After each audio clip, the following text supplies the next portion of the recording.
You will never believe what happened to me this weekend. Yes, just guess. Put your guess in the comments. The timing of this is pretty coincidental, in my opinion. I say that because less than 2 weeks ago, I did a live here on YouTube focusing on the most common mistakes made by couples when completing the Alabama marriage certificate and most common mistakes made by notaries. If you missed that live, a recording of it's here on the channel. I think you should check it out, especially if you're a notary, an Alabama notary, and especially if you are engaged and planning on getting married this month, this year. I also think it's coincidental because Friday evening I hosted a live Zoom training class called Mastering the Alabama Marriage Certificate. It was training for Alabama notaries, and it gave us an opportunity to review the correct way to complete the marriage certificate. So why did I have one of the most interesting um, notary appointments this weekend with a couple that was married day before yesterday? Here's what happened. This was not a planned appointment. Many times I'll get advance notice.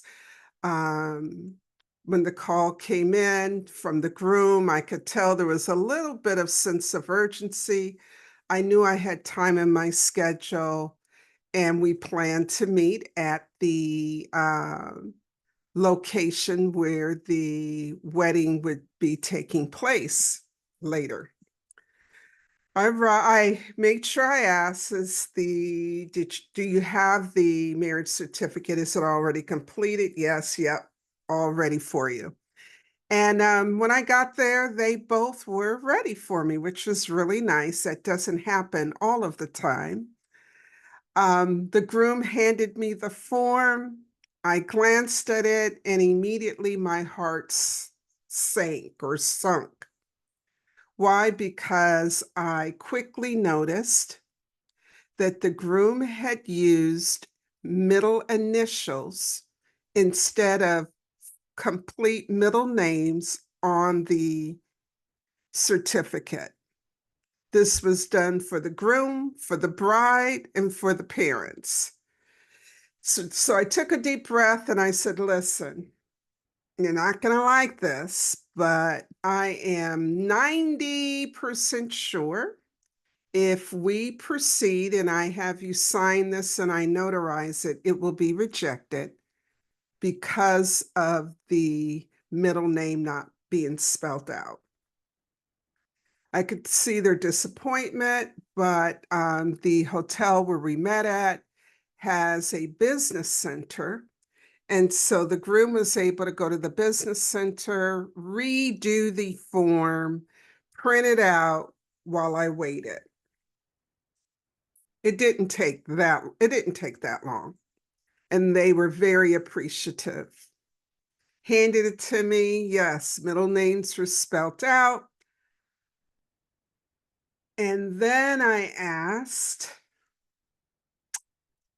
the last name of your mothers, is this their married name or their maiden name? The form requires that you list your parents' last name that they had before they were ever married. And unfortunately, the couple had used the parents' and mother's current last name. So the groom had to take the form back to the business center and do it a second time. Thought we were done. Looked it over. I said, okay, let's get the journal filled out and get this signed. And I went ahead and I said, okay, if everything is correct, you can go ahead and sign. I was still filling in my journal information, which is a little different than what I normally do. But considering the delays, I was trying to move the appointment along. Lo and behold, when the bride signed and handed the form back to me, I noticed that she signed in the wrong spot. She signed in the place where the groom's signature needed to go.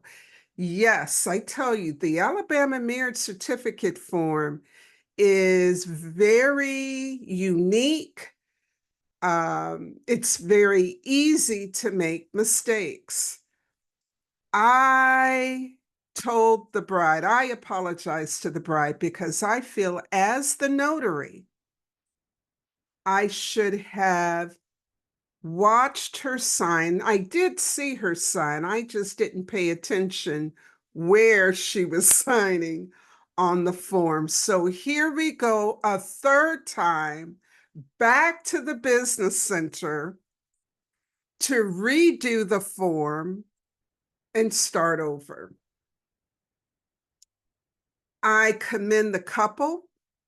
I could tell there was a little tension, but I think most couples, there would have been an exchange of words. Again, I took ownership. The bride said, no, Michelle, it was on her. This is why I started training, offering a training class on this form, because notaries really need to be in charge, like most signings, in my opinion. Even if I'm notarizing a last will and testament, once I enter the room, I take charge unless there is a lawyer present, an attorney present, then I, let the lawyer take charge. But if there's no lawyer in charge, I feel someone needs to take charge. And because I am there and I'm being paid to make sure the notarization takes place correctly, I volunteer myself. And 9 times out of 10, the customer appreciates me taking the lead role in the signing. So fortunately, we got through that. After the 3 mistakes, the 4th time around, it was done correctly. And they were able to then focus on their very special weekend.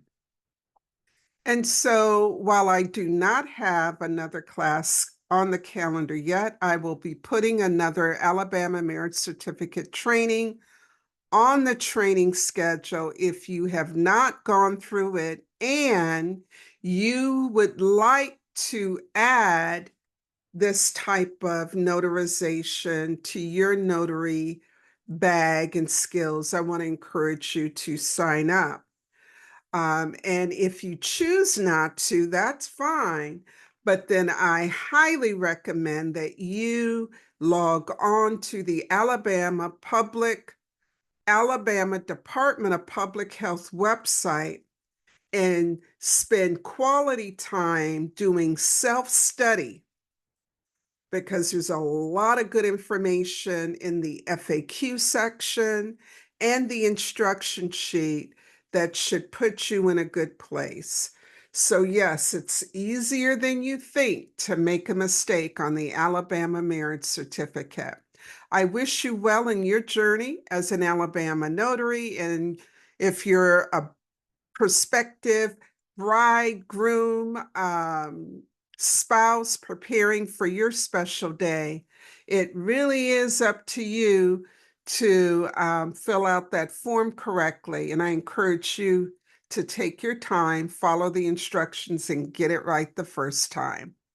Thank you for listening. I look forward to seeing you at the next video. By the way, if you haven't subscribed, please do. It means a lot. Take care.